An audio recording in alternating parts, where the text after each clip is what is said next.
Good morning all of you, welcome to our channel. आज का topic हमारा रहेगा गुप्त वंश के बारे में। जो है कुछ मेन बातें जो है और नोट कर लेते हैं। तो लास्ट वीडियो में जो है हमने अच्छे से डिस्कस कर लिया था। तो कुछ जो है काफ़ी लंबे टाइम तक रहा था गुप्त वंश, और इतिहास में जो है इसको स्वर्ण युग कहा जाता है गुप्त वंश को। तो मेन मेन पॉइंट जो है आज रीड कर लेते हैं। छोटी सी वीडियो रहेगी, प्लीज़ एंड तक देखें, बड़ा हेल्पफुल वीडियो रहने वाला है आपके लिए। और प्लीज़ वीडियो अच्छी लगे तो लाइक और शेयर ज़रूर करें। जो न्यू व्यूवर हैं वो चैनल को सब्सक्राइब करें ताकि मुझे भी थोड़ा सा सपोर्ट मिले। तो गुप्त वंश जो है क्या है, अब आगे हम कर लेते हैं। भारतीय इतिहास का जो है इसको स्वर्ण युग कहा जाता है। दूसरा नाम अगर कोई पूछे तो इतिहास में जो है इसको स्वर्ण युग कहते हैं।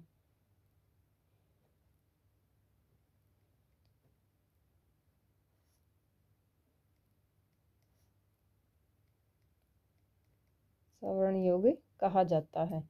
अब देवगुप्त जो है 380 में चंद्रगुप्त द्वितीय के नाम से गद्दी पर बैठा। तो देवगुप्त कब बैठा गद्दी पर? 380 ईस्वी में। और किसके नाम से? चंद्रगुप्त द्वितीय के नाम से, जिसे शक रूपों में कुषाणों के भारत से भगाकर विक्रमादित्य की उपाधि धारण की। तो जिसने जो है शक रूपी कुषाण, जो कुषाण थे वो भारत से भगा दिए और विक्रमादित्य की उपाधि जो है उसने धारण की, चंद्रगुप्त द्वितीय ने। ठीक है।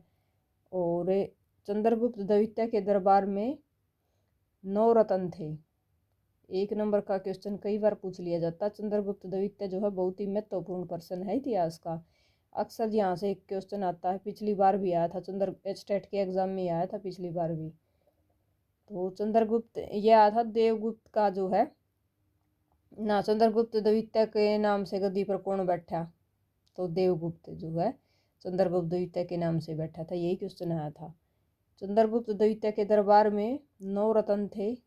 सबसे पहला था राजकवि, जिसने मेघदूत और अभिज्ञान शकुंतलम पुस्तक लिखी थी। तो मेघदूत और अभिज्ञान शकुंतलम किसने लिखी थी? कालिदास ने। ठीक है, इसलिए उसे भारत का शेक्सपियर कहा जाता है। कालिदास को जो है भारत का शेक्सपियर, हर कॉम्पिटेटिव एग्जाम में ये प्रश्न पूछा जाता है, कोई छूटता है। अदरवाइज जो है भारत का शेक्सपियर किसे कहा जाता है? तो कालिदास को जो है भारत का शेक्सपियर कहा जाता है। ये प्रश्न जरूर आता है। अब धन्वंतरी ने जो है क्या लिखा था? रस चिकित्सा पुस्तक में धातुओं से रोग निवारण विधि लिखी है। राजवैद्य ने कौन सी लिखी है? धन्वंतरी, जिसमें क्या है, रोगों के निवारण के बारे में जो है बताया गया है कि क्यों, कि जैसे क्या करना चाहिए हमने ताकि रोगों से मुक्ति मिले, उनकी दवाइयों वगैरह के बारे में। तो राजवैद्य जो है, वैद्य से आप ध्यान कर लेना, राजवैद्य ने जो है धन्वंतरी लिखी थी, जिसमें जो है रोगों के बारे में वर्णन किया गया है। संगीतज्ञ जो है वराह मिहिर, जिसने संगीत शास्त्र पुस्तक लिखी थी। अब वराह मिहिर कोई कौन था? वे एक संगीतज्ञ था, तो जिसने जो है संगीत शास्त्र पुस्तक लिखी थी। तंत्र शास्त्री बैताल भट्ट, जिसने तंत्र शास्त्र पुस्तक लिखी थी। नाम से ही है भाई, यहाँ जो है संगीतज्ञ है तो संगीत शास्त्र लिखी है, और तंत्र शास्त्री है तो तंत्र शास्त्र पुस्तक लिखी है बैताल भट्ट ने। अब गणितज्ञ जो है, मैथ है, आप सभी को पता है यार, वे आर्यभट्ट है, मैथ के हमारे महान। तो आर्यभट्ट ने जो है सूर्य सिद्धांत पुस्तक में ब्राह्मण का रहस्य लिखा है। सूर्य सिद्धांत पुस्तक किसके द्वारा लिखी गई है? आर्यभट्ट के द्वारा। आर्यभट्ट यह पुस्तक में रेखा गणित, अंक गणित और बीज गणित लिखा है। तो आर्यभट्ट की जो पुस्तक क्या है? रेखा गणित, अंक गणित और बीज गणित, यानी कि मैथ के जो हमारे तीनों ही पार्ट हैं तो वो आर्यभट्ट ने लिखे हैं। आर्यभट्ट जो है बहुत बड़े गणितज्ञ हुए हैं, इससे बड़ा गणितज्ञ कोई नहीं है। संस्कृत घटकर पर जिसने संस्कृत की व्याख्या लिखी है। संस्कृत जो है घटकर पर में है, जिसमें पुस्तक जिसने जो है संस्कृत की व्याख्या लिखी गई है। हिंदी ज्ञाता अक्षयपणक, हिंदी की व्याख्या लिखी गई है। अक्षयपणक में हिंदी की ज्ञाता है और घटकर पर में संस्कृत की लिखी गई है। सलाहकार जो है अमर सिंह है, जिसने अमरकोश पुस्तक लिखी है। सलाहकार अमर सिंह है, जिसने अमरकोश पुस्तक लिखी है। सेनापति जो है शंकु। तो ये जो है 9 रत्न थे जो सलाहकार था यह हिंदी ज्ञाता था, संस्कृत था, गणितज्ञ था, तंत्र शास्त्र था, रोग निवारण था, राजवैद्य था। ये 9 के 9 जो है इसके दरबार के रत्न थे। 9 रत्नों के बारे में अक्सर पूछा जाता है कि चंद्रगुप्त द्वितीय के दरबार में जो है कितने रत्न थे, तो 9 रत्न थे। कौन कौन से? राजकवि हो गया, राजवैद्य हो गया, और संगीतज्ञ हो गया, तंत्र शास्त्र, गणितज्ञ, और संस्कृत हिंदी ज्ञाता, सलाहकार और सेनापति। तो सेनापति कौन था? शंकु। इनके अलावा दंडी ने 10 कुमार चरित्र, अब कुछ पुस्तकें और लिखी हैं। दंडी ने कौन सी लिखी है? 10 कुमार चरित्र। और भट्टी ने रावण व विष्णु शर्मा ने पंचतंत्र। भट्टी ने रावण लिखी है, विष्णु शर्मा ने जो है पंचतंत्र, और पाणिनि ने अष्टाध्यायी लिखी है। देखिए 4-5 पुस्तकें हैं, ध्यान रखना। दंडी ने 10 कुमार, द से दंडी, द से 10 कुमार। और भट्टी ने रावणवध, भट्टी ने जो कौन सी लिखी है? रावणवध। विष्णु शर्मा ने पंचतंत्र, और पाणिनि ने अष्टाध्यायी। तो इन पुस्तकों का आप जो है मेन ध्यान रखना। चंद्रगुप्त द्वितीय के समय 399 ईस्वी में चीनी यात्री फाहियान जो है वो भारत आया था। तो फाहियान जो है चीनी यात्री कब आया था? तो 399 ईस्वी पूर्व में। और किसके साथ आया, किसके काल में आया था? तो चंद्रगुप्त द्वितीय के काल में आया था। क्या नाम था? फाहियान जो है उसका नाम था, चीनी यात्री था। भारत में की का नाम की पुस्तक लिखी। फाहियान की पुस्तक है की का। तो ये जो है पुस्तक किसने लिखी थी? चीनी यात्री फाहियान ने लिखी थी ये पुस्तक। मोस्ट जो है यहाँ से क्वेश्चन जरूर बनता है, या तो इसका नाम पूछ लेंगे, या समय पूछ लेंगे, या फिर पुस्तक जो है फाहियान की पुस्तक। 412 ईस्वी में चंद्रगुप्त द्वितीय की मृत्यु हो गई, व उसका बेटा जो है कुमारगुप्त गद्दी पर बैठा। अब चंद्रगुप्त द्वितीय का बेटा के का नाम था कुमारगुप्त। कुमारगुप्त का अगर पिता पूछे तो कौन था? चंद्रगुप्त। कुमारगुप्त चंद्रगुप्त द्वितीय का कुबेरनाग का लड़का था। अब कुमारगुप्त चंद्रगुप्त द्वितीय व कुबेरनाग का लड़का था।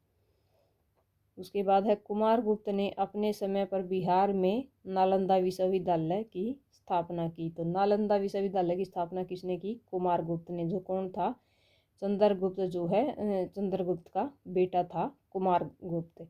तो उसने जो है अपने पिता की मृत्यु के बाद शासन पर बैठा, और उसके बाद जो है उसने नालंदा विश्वविद्यालय की स्थापना की। कुमारगुप्त की मृत्यु 455 ईस्वी में हो गई। 455 ईस्वी में जो है कुमारगुप्त की मृत्यु हो गई थी, जिसके बाद उसका बेटा सकंदगुप्त है। अब सकंदगुप्त का दादा होगा चंद्रगुप्त, चंद्रगुप्त का बेटा हो गया कुमारगुप्त, और कुमारगुप्त का बेटा हो गया स्कंदगुप्त गद्दी पर बैठा। यानी कि पहले चंद्रगुप्त द्वितीय था, उसके बाद उसका बेटा कुमारगुप्त बैठा, और उसके बाद जो है स्कंदगुप्त गद्दी पर बैठा। स्कंदगुप्त ने गिरनार पर्वत गुजरात में चंद्रगुप्त मौर्य द्वारा बनाई गई सुदर्शन झील का पुनरुद्धार करवाया। अब इसके स्कंदगुप्त ने क्या करवाया? गिरनार पर्वत जो गुजरात में है, गिरनार पर्वत कहाँ है? मोस्ट इम्पोर्टेंट, गिरनार पर्वत कहाँ है? गुजरात में है। और चंद्रगुप्त मौर्य द्वारा बनाई गई जो सुदर्शन झील है, यानी कि दादा ने जो बनवाई थी, उसका जो है दोबारा उद्धार किसने करवाया? उसके पोता ने करवाया। चंद्रगुप्त मौर्य द्वारा बनाई गई सुदर्शन झील, सुदर्शन झील कहाँ पर है? उसका जो है पुनरुद्धार करवाया। तो जो झील थी उसका जो है दोबारा उद्धार करवाया। गुजरात में है ये झील। आई थिंक आप सभी को जो है क्लियर हो गया होगा। मेन टॉपिक हैं, एक लाइन में ही 2-3 क्वेश्चन हैं, तो अक्सर जो है यहाँ से क्वेश्चन पूछा जाता है। और गुप्त वंश को जो है स्वर्ण युग कहा जाता है। कई बार 1 नंबर का क्वेश्चन यही आ जाता है। और ये जो है 467 ईस्वी में जो है इसकी मृत्यु हो गई थी स्कंदगुप्त की। पुनरुद्धार करवाया, और 467 ईस्वी में इसकी मृत्यु हो गई।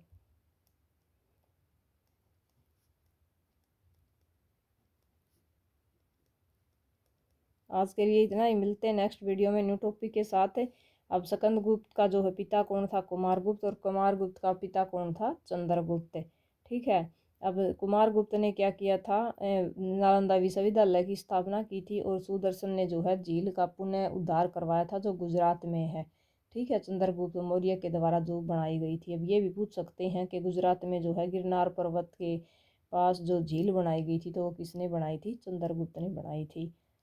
आज के लिए इतना। ये जो है ना बुक है ये मेन है, इनमें से जो है अक्सर पूछा जाता है। अब जैसे दंडी ने क्या लिखी? 10 कुमार। द से दंडी, द से 10 कुमार। और बाण चरित्र भट्टी ने कौन सी लिखी? रावण वध। रावण भट्टी, सॉरी, चरित्र भट्टी ने कौन सी लिखी? रावण वध। विष्णु शर्मा पंचतंत्र, विष्णु शर्मा पंचतंत्र। और पाणिनि ने अष्टाध्यायी। 4 पुस्तकें हैं, मोस्ट इम्पोर्टेंट हैं। और चंद्रगुप्त द्वितीय के समय जो है चीनी यात्री फायान आया था और उसने जो है काके की पुस्तक लिखी थी। और द्वितीय की 412 ईस्वी में जो है चंद्रगुप्त द्वितीय की मृत्यु हो गई थी, 412 ईस्वी में। ये चीज़ें कई बार पूछ ली जाती है, चंद्रगुप्त की मृत्यु कब हुई? तो 412 ईस्वी में जो है इसकी मृत्यु हुई थी। और कुमारगुप्त की मृत्यु 455 ईस्वी में हुई थी, यानी कि पिता की 412 में और बेटे की 455 में और पोते की जो है 467 ईस्वी में जो है मृत्यु हो गई थी। Thank you for watching. आज के लिए इतना ही, मिलते हैं नेक्स्ट वीडियो में अगेन न्यू टॉपिक के साथ। प्लीज़ वीडियो को लाइक और शेयर ज़रूर करें। जो न्यू व्यूवर हैं वो चैनल को सब्सक्राइब करें। Thank you for watching. Have a nice day.